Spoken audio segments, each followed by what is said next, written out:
super fã dos Jogos Olímpicos, gastou US$ 10.000 para chegar a Paris. Coberta de alfinetes e adornos, Vivienne Robinson é difícil de perder nas ruas de Paris.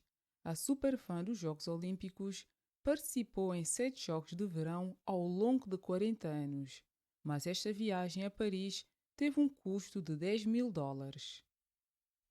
Robinson, 66 anos e natural de Los Angeles, esgotou o limite dos seus cartões de créditos e trabalhou em 2 empregos para poder pagar a viagem e os 38 bilhetes para os eventos que comprou. E tem de trabalhar mais 2 anos para compensar o dinheiro que gastou.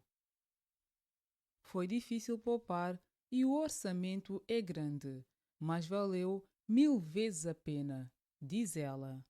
O fascínio de Robinson pelos Jogos Olímpicos começou quando a sua mãe trabalhou como tradutora de atletas durante os Jogos Olímpicos de 1984 em Los Angeles. A mãe chegava a casa depois do trabalho com pins de atletas que dava à filha. O seu hobby de colecionar alfinetes levou-a a Atlanta em 1996, onde fez colares de arroz para os atletas em troca dos seus alfinetes.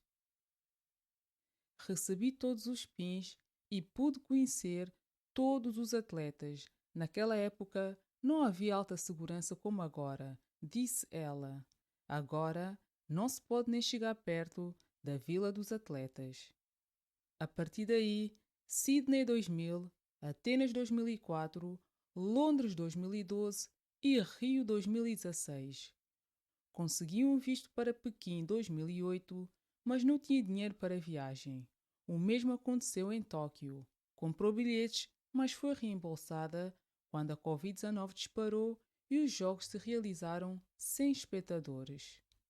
Os trajes de Robinson começaram por ser simples, mas tornaram-se mais complexos com o tempo. Passou um ano a trabalhar no seu fato de Paris, que tem centenas de adornos. As pessoas param-na frequentemente na rua para lhe pedirem uma fotografia. Assim que estes Jogos Olímpicos terminarem, ela começará a trabalhar nos próximos Jogos de Verão que serão na sua cidade natal, Los Angeles. Vou fazer isto para sempre, disse ela. Vou poupar todo o meu dinheiro e concentrar-me apenas nos Jogos Olímpicos. Se tivesses US$ 10.000 para gastar numa viagem, onde irias? Partilha conosco.